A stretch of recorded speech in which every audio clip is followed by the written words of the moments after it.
আমাদের বল্লা ইউনিয়নের সহসভাপতি বলে গেলেন ওনার কাছ থেকে যিনি প্রতিদ্বন্দ্বী আরেকজন উনি 5 লক্ষ টাকা খেয়েছেন। এটা কি সত্য?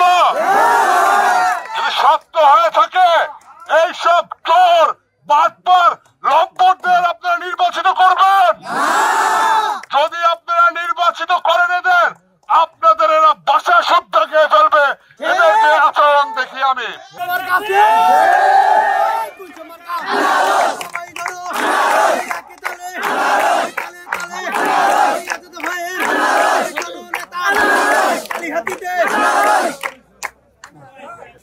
জি আসসালামু আলাইকুম সবাইকে।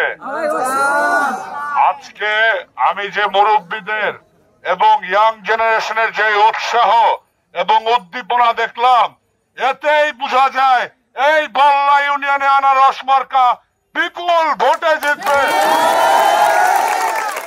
ভাইরা আমার, আমাদের বল্লা ইউনিয়নের সহসভাপতি বলে গেলেন ওনার কাছ থেকে যিনি প্রতিদ্বন্দ্বী আরেকজন উনি 5 লক্ষ টাকা খেয়েছেন।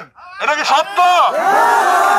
যদি সত্য হয়ে থাকে এইসব চোর বাটপার লম্পটদের আপনারা নির্বাচিত করবেন।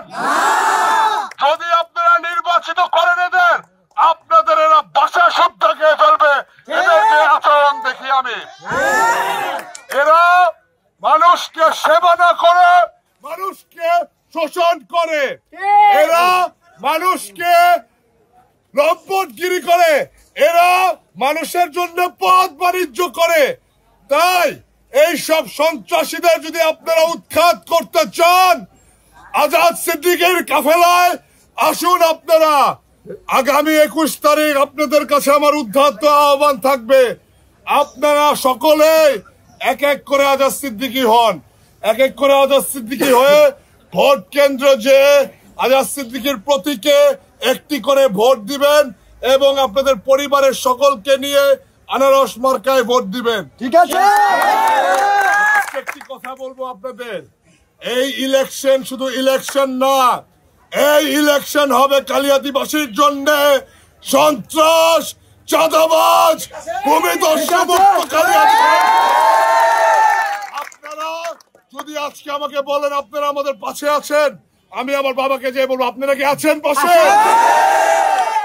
আপনাদের অসংখ্য ধন্যবাদ। আপনারা এত সুন্দর মিছিল করেছেন, আমার মনটা ভরে গিয়েছে। ইনশাল্লাহ আমরা যদি জয়ী হতে পারি, আমরা যেন আপনাদের জন্য কিছু করতে পারি এই আশা এই প্রত্যাশা রেখে আমি আমার কথা শেষ করছি। জয় বাংলা, জয় বাংলা। মিশন 90 সংবাদের পিছনে নয় ভিতরে ছুটি।